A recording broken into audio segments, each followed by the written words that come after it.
Hello students, welcome back. ये video class 5 के students के लिए है जिनकी पुस्तक जातक कथाओं का आज हम पहला पाठ जो है स्वर्ण मृग रोहंत पढ़ने जा रहे हैं। एक समय की बात है, वाराणसी में राजा ब्रह्मदत्त राज करते थे। उनकी पत्नी का नाम खेमा था। राजा अपनी रानी से बहुत प्रेम करते थे। वे रानी की हर इच्छा पूरी करते दोनों बहुत प्रसन्न थे। वाराणसी से कुछ दूर निषाद नामक एक शिकारी रहता था। एक बार निषाद हिमालय पर शिकार की खोज में गया। वहाँ उसने एक कांतिमय स्वर्ण मृग देखा। यह मृग था बोधिसत्व, जिसने रोहंत के रूप में जन्म लिया था। उसका एक छोटा भाई और बहन भी थी। वे भी स्वर्ण आभा वाले और सुंदर थे। रोहंत के माता पिता दृष्टिहीन थे। रोहंत उनकी बहुत अच्छी तरह देखभाल करता और उन पर गर्व करता। रोहंत 80,000 मृगों का सरदार था। वे सभी 2 पर्वत श्रृंखलाओं के बीच बनी एक सुंदर झील के किनारे रहते थे।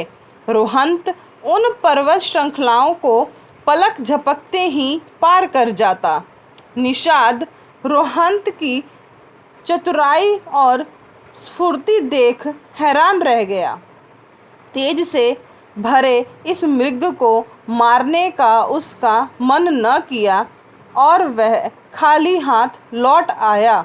उसने अपने पुत्र से कहा, आज मैंने एक अद्भुत दृश्य देखा।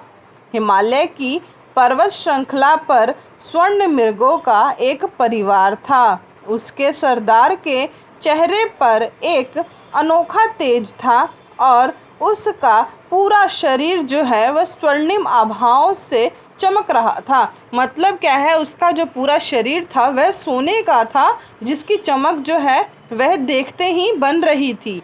एक क्षण के लिए तो मैं सोचा कि मैं स्वर्ग में हूँ।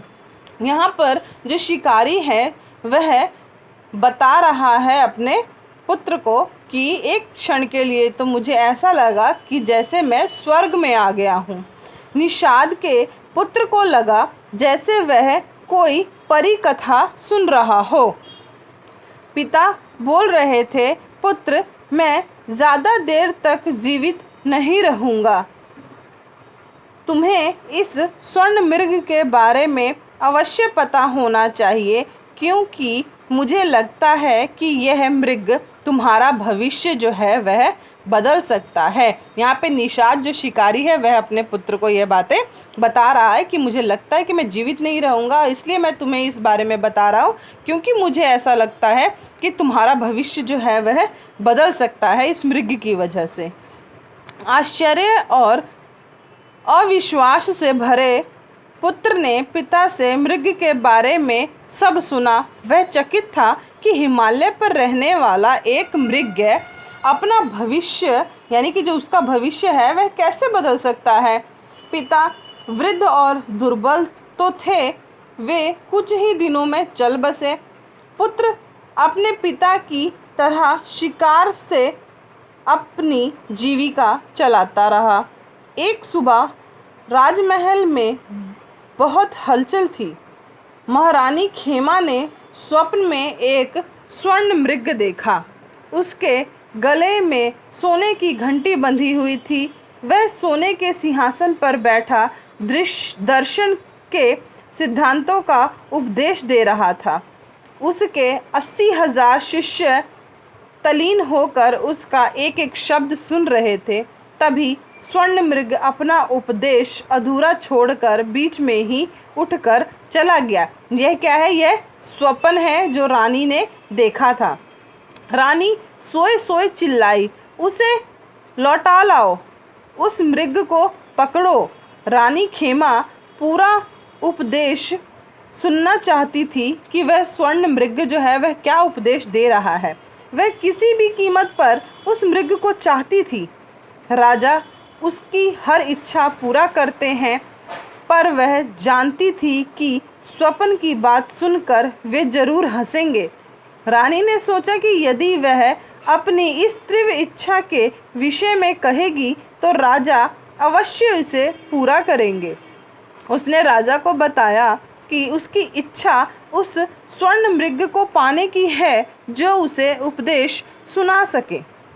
राजा को रानी की यह इच्छा बड़ी अनोखी और काफ़ी दुर्लभ लगी। उन्होंने स्वयं भी स्वर्ण मृग नहीं देखा था। वह अपनी प्रिय रानी के लिए स्वर्ण मृग कहाँ से लाए? अब ये राजा सोच में पड़ गए।